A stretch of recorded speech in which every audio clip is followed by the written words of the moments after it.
Fala pessoal, tudo beleza? Sou o Pedro Coelho, sejam muito bem-vindos aqui ao nosso canal. Não sei como é que vai ficar a qualidade do áudio, porque como vocês estão percebendo, estou numa tomada externa aqui, mas como eu não vou conseguir voltar para um lugar adequado e eu não podia deixar de gravar essa dica, estou aqui trabalhando esse tema muitíssimo importante para daqueles que os senhores precisam anotar e destacar no material. Pedro, que tema é esse?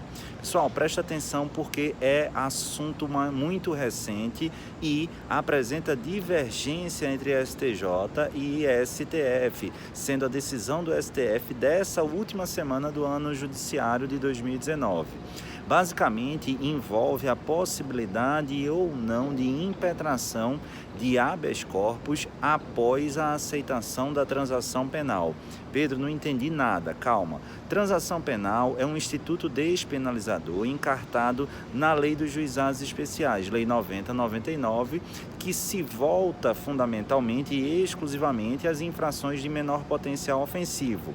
Então, o que é que acontece? Para evitar a persecutio crime in judicio, ou seja, a fase judicial da persecução penal, o Ministério Público tem a possibilidade de, entendendo presentes os requisitos legais, diante de uma infração de menor potencial ofensivo, ofertar ao suposto autor dessa infração um acordo no qual ele aceita pagar multa, prestação pecuniária ou outras obrigações similares a penas restritivas de direito durante um determinado período, chamado período de prova, e ao fim e ao cabo, verificado o adimplemento dessas condicionantes, a extinção da punibilidade. Esse acordo ele precisa ser homologado judicialmente. É isso que é a transação penal.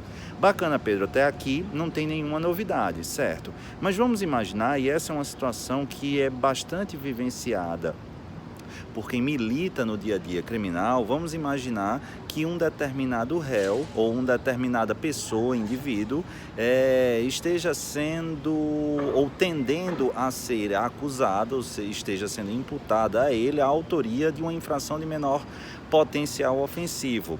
E ele sabe e tem ciência de que aquilo não tem qualquer plausibilidade, ou mesmo que não há justa causa para aquela ação penal. Só que, doutora, não sei se vocês têm essa ideia, mas o processo penal em si mesmo, ele já é uma pena, porque ele gera um estigma social muito acentuado. Até por isso, as condições da ação existem, dentre elas a justa causa, que nada mais é do que o lastro probatório mínimo, indicativos ou indícios de autoria e materialidade delitiva, justamente para evitar ou ao menos preservar a dignidade e o estado de inocência, evitando que toda e qualquer pessoa aleatoriamente esteja em risco de responder a um processo penal. Bacana, mas você sabe que não quer de forma alguma que sua mãe, que seus amigos, que seus vizinhos saibam que você responde a um processo penal. E mesmo ciente de que não tem nada a ver com isso, ou mesmo ciente de que não há justa causa para aquela ação, você opta por aceitar a transação, o acordo, cumprir as condicionantes até se livrar daquele fardo. Vamos imaginar essa situação. Será que nesse caso, após aceitar a transação penal e iniciar o cumprimento desse acordo, poderia essa parte impetrar habeas corpus para questionar essa situação, indicando que não haveria, no meu exemplo, justa causa para aquela persecução penal? E de acordo com o STJ, pessoal, a sexta turma, em data recente, veiculada no informativo 657, até comentei por aqui e também lá no meu perfil do Instagram, o que é que o STJ falou? Disse que nesse caso não mais seria possível. Apesar do voto minoritário, dentre outros, do ministro Nefi Cordeiro, o entendimento que prevaleceu àquela ocasião foi justamente no sentido de que a ideia primordial na transação penal, sob a perspectiva do Estado, seria justamente evitar a persecutio criminis in judicio, ou seja, evitar o início da fase judicial da persecução penal. Persecução penal tem a fase administrativa ou investigativa e a fase processual ou judicial, inaugurada justamente com a propositura da ação. E o intento justamente do legislador, ao prever a possibilidade da transação penal, era evitar essa fase judicial da persecução penal. Daí porque, após o aceite do acordo e seu efetivo cumprimento, não haveria margem de legalidade, legitimidade para questionar efetivamente aspectos relacionados, por exemplo, à justa causa. Bacana? E eu até, quando eu comentei, sinalizava que eu não concordava particularmente com esse entendimento, mas que indubitavelmente naquela ocasião ele, no que tange a jurisprudência, aparentava ser o entendimento majoritário, aquele que você deveria assinalar na hora de uma eventual prova objetiva.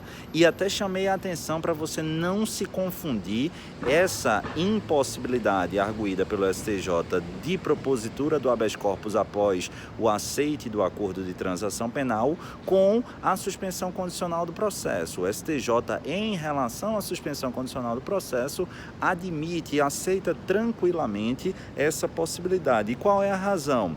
A argumentação do STJ é que, enquanto a transação penal é um acordo, é um negócio estabelecido entre as partes antes do início da fase judicial da persecução, a suspensão condicional do processo é posterior. Então, já há o recebimento da inicial acusatória e o processo fica suspenso enquanto você cumpre as condições firmadas no acordo. Nesse sentido, como há efetivamente uma ação penal recebida, haveria sim plenamente a possibilidade de se questionar via habeas corpus essa persecução penal, a justa causa, enfim, questões atinentes ao mérito ou ao processo propriamente dito, ainda que após o aceite do acordo.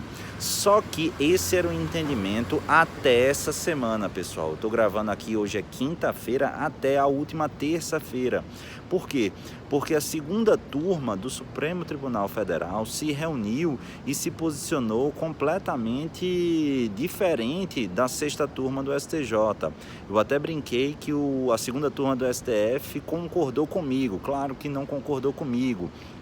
Concordou com a infinidade de autores, doutrinadores e estudiosos que sustentam a seguinte ideia: olha, não há previsão legal nos dispositivos que regram a transação penal que, ao aceitar o acordo de transação penal, a parte aceitante, ele vai abrir mão, renunciar ao seu direito de acesso à justiça.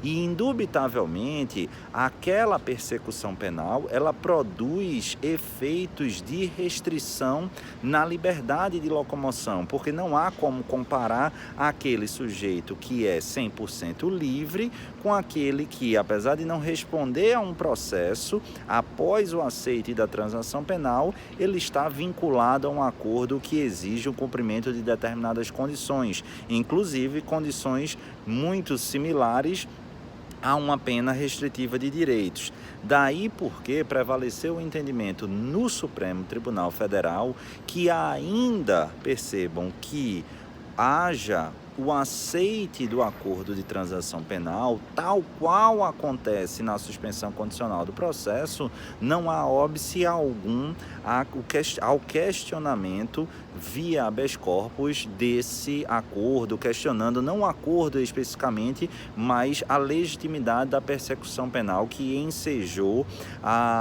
o firmamento daquele acordo de transação. Beleza, pessoal? Só que toma muito cuidado. Por quê? Porque se já não bastasse essa controvérsia, a gente ainda tem mais um probleminha. Porque o caso concreto que o STF decidiu ou analisou, ele guardava algumas peculiaridades, sendo a mais importante a seguinte: o habeas corpus em questão, ele tinha sido impetrado antes do aceite do acordo. E a discussão era se o aceite do acordo teria o condão de fulminar aquele HC já impetrado. E a resposta, conforme a gente já disse aqui, foi negativa. Pedro, mas e se o HC fosse impetrado posteriormente? Olha, pessoal, eu tomei o cuidado de analisar muito bem o voto do ministro relator Gilmar Mendes.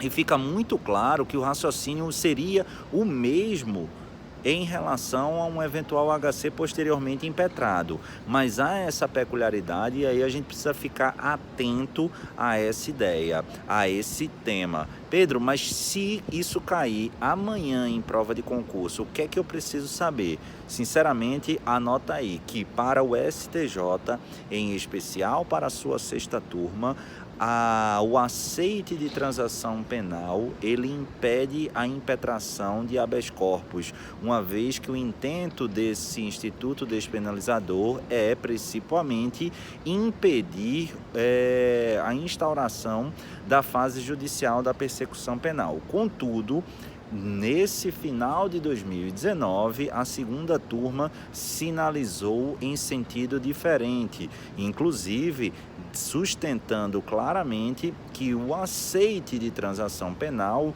não prevê dentro das suas cláusulas de legalidade que o regulamentam a renúncia ou a desistência do direito de acesso à justiça. Beleza? Então toma muito cuidado, o vídeo ficou um pouco longo, eu já comentei isso na parte escrita, mas é um tema muito cuidadoso, muito detalhado, que espero que eu tenha conseguido colocar um pouco de luz aí para os senhores e para as senhoras. Faz um favor, comenta aí se vocês gostaram do vídeo, se esses vídeos estão claros, me diz se o som ficou bacana, mesmo aqui numa perspectiva externa, né, numa tomada externa. E não esquece, dá o joinha, aciona o sininho, se inscreve, aciona o sininho, porque sempre que eu subir conteúdo novo, você vai ser devidamente notificado. Beijo no coração, fiquem com o Papai do Céu. Valeu!